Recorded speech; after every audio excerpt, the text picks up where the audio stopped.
туралы бұл хадисті барлығымыз білеміз, бірақ мағынасын кері қолданып жүр екен. Ол кері қолданудың зияны болып жатқаннан кейін маманы бола тұра түсіндіруді жөн көрдік. Енді хадис. Ан Аби Сағид әл-Худри әннәху самиға Расулулла саллаллаху алейхи вассалам яқул. Жаңағы Сағид әл-Худридан жеткен хадис бойынша пайғамбар саллаллаху алейхи ва саллям айтты дейді. Иза раай ахадакум ар-руя юхиббуха фа иннама хия миналла фалияхмадилла алейха вал юхаддис биха дейді. Енді қазақшасы. Егер сендерден кімде-кім өзіне ұнайтын жақсы түс көрсе, ол Алладан дейді. Ол үшін Аллаға мақтау, хамд айтсын және оны өзгелерге айтсын деген екен. Енді дәл осы хадисті көп естиміз. Жаңағы пайғамбар алейхиссалам жақсылыққа түсті жорыңдар деп айтқан. Пайғамбар алейхиссалам түстеріңді жаңағы жақсыға айтыңдар деп айтты деп, яғни жақсы түс көрсеңдер айтыңдар деп айтты деп. Енді ол жерде адамдар жақсы түс деп нені алады? Адамдар бұл жерде жақсы түс деп өздерінің нәпси түстерін айтып жатыр. Өйткені ол нәпси түс, ислам оған нәпси түс деп қойған. Бұл хадиске ол түстер кірмейді. Адамдардың айтып жатқан түсі не?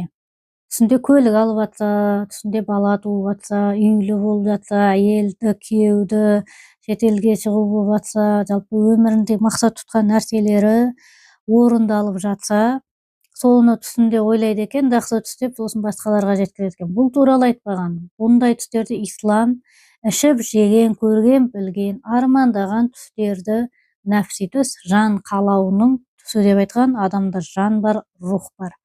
Осыны айтқан. Ал енді бұл хадис нені айтып тұр? Бұл хадис, егер сендерден кімде-кім өзіне ұнайтын және жақсы түс көрсе, ол Алладан деп тұр. Ол нені білдіреді? Ол біздің айтып жүрген аян түсті айтып жүр. Рахман түстеңіз, аян түстеңіз, басқа мағынасын беріңіз. Жалпы бұл көпшіліктің айтып жүрген қалау түсінен өзге аяни түсті айтады. Ол жақсы түс деп тұрған не? Жақсы көрген түс деген не? Ол жүрегіңізде сақталатын сап түс. Жүрегіңізде сақталады. Ол түсті айтпасаңыз, аузыңыздан өзі шығып кететіндей бір, жүрегіңізді жарып жіберетіндей бір халде жүресіз. Өте ұнатасыз. Өйткені айтып тұр. Юхиб биха деп тұр. Яғни жақсы көрсеңдер, жақсы көріп жатсыңдар. Сол нәрсені қатты махаббат қойған түсіңді айт. Махаббат деген басқа. Сіздің қалауыңыз басқа. Махаббат деген басқа. Сіз соны ажырата алсаңыз, аян түстің екенін көресіз. Бірінші мәселесі хадистегі демек, жүрегіңе қатты жақсы көрілген, анық, яқин, анық жаңағы бір саф көрінген түсті, таза, пәк көрінген түсті Алладан екен, және оны жортады екенсің. Ендігі хадистің жалғасында айтады, ол үшін Аллаға мақтау, хамд айтсын, және оны өзгелерге айтсын дейді. Ол жердегі енді бұл хадис бойынша енді мақтау алдында кеп, сосын артында өзгелерге айтсын деп келіп тұр ғой. Енді ол жердегі мәселе түсті жортып алғаннан кейінгі. Өйткені бұл жерде адам түсті өзі жорып қойса мәселесі ол мүмкін. Адам өзі түсті жорып қойса, мысалы, ол түс жорушылар біледі. Мысалы, түсің бар болса, өзіңнің түсіңді біреуге айтасың, сосын жортасың. Мысалы, сен оны ояна сала жорған болсаң өзің, демек Аллаға шүкір айтасың, сосын басқаларға айтасың. Яғни Аллаға шүкір деген не? Бірінші бұл жерде айтқанымыз хамд деп тұр, мақтау. Бізде шүкір деп айтады, шүкір мақтау емес. Негізі альхамдулиллахтың негізгі мағынасы Аллахқа хамд, яғни мадақтар болсын. Яғни бұл жерде осы түсті маған берген, жақсылыққа берген, жақсылыққа жортқан Аллахқа мақтаулар, хамдтар болсын деп айтасың. Сосын басқаларға жеткізесің. Яғни басқаларға мысалы, бір өзіңіз шөруш болсаңыз айтасыз. Мен бір ғажайып түс көрдім, саф түс көрдім. Мен соны саған айтайын, және жоруында өзім сынайын деген нәрсені айтыңыз. Ендігі бұл жерде келетін нәрсе Аллахқа шүкір етіңіз деген, хамд айтыңыз деген. Сіз өзіңіз түс жори алмасаңыз, сіз ұйқыңыздан ояндыңыз, керемет жүрегіңізге махаббат қойған саф түс көріп алдыңыз. Сіз жаңағы түс жорушыға жүгінесіз. Түс жорушы оны жорып береді. Яғни жақсылыққа жориды. Сүйінші түс деп айтылады. Мысалы, жору солай болады. Армандарыңа жетесің, табысты боласың, бастық боласың деп.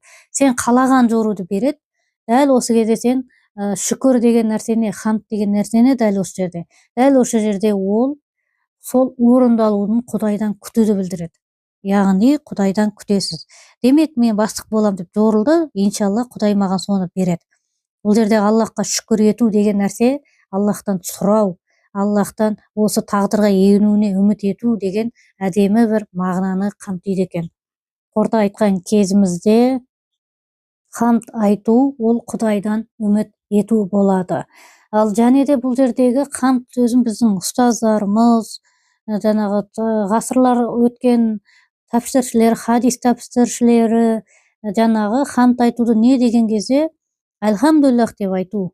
Болмаса 2 рақағаттық намаз оқу. Мысалы сен түнгі 3-те оянып алдың, таң намазында оянып алдың. Сол кезде 2 рақағаттық, енді таң намазы мәселе бөлек, бірақ 2 рақағаттық намазын, шүкір намазын оқу болады. Жаңағы шүкір сөзін тіпті ораза ұстауға болады, осындай түс көрсеткен үшін деп, жорыққан үшін деп, садаққа беруге болады. Яғни бұл хамд деген нәрсе тек қана Аллахқа мадақ айту, ол тілмен де, іс-әрекетпен де болуға лайықты нәрсе екен. Бұл нәрселер не үшін керек? Өйткені бұл жерде хадистің тағы бір ашылатын сыры өзгелерге айтсын деп тұрғаны. Пайғамбар алейхиссаламның өзі рұқсат беріп тұр, өзгелерге айтыңдар деп.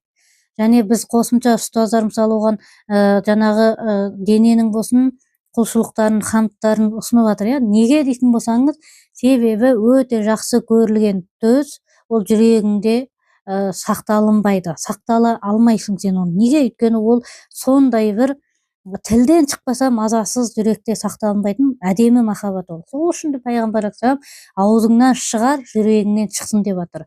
Өздеріңізде тәжірибеде бар шығар, бір түсті мысалы мағында айтқан кезге прям түс көрін, ерекше түс деп бастайсыздар. Неге? Өйткені ол аян түс сенің жүрегіңе сыймай тұр. Түс негізінде ол жорылу үшін сізге берілетін бір қыры бар. Сондықтан да ол жердегі айтсын деген нәрсе ол жақсы түс болса, сіздің жүрегіңізге орнап махаббат болып тұрса, оны міндетті түрде жортыңыз. Жортқаннан кейін де сіз тоқтай алмай жатсаңыз, өйткені болады адамдар, бір адамға айтып болғаннан кейін оны бірнеше адамға айтып жібереді. Бұл негізінде дұрыс емес. Өйткені бір рет айтып, оны бір рет жортқаннан кейін соған жаңағы хамд айтып сабыр етіп күтуің керексің. Ал енді кейбір адамдар болады, оған да шыдай алмайды. Маған айтады, менен кейін біреуге айтады, тағы біреуге айтады, айта береді. Дәл сондай адамдар жаңағы 3 күндік оразасын ұстасын. Осы бір намазымды немесе бір күн өзгерік. Яғни осы бір түсімді жақсылыққа жорылған үшін Құдайға шүкір деп, шүкір оразасын, шүкір намазын оқысын, шүкір сәждесін жасасын. Неге? Өйткені толқып тұрған жүректі басу керек. Осы үшін міне хадистің мағынасын біле жүріңіздер, бұл қалау түс емес, бұл таза аяни түс жайлы екен.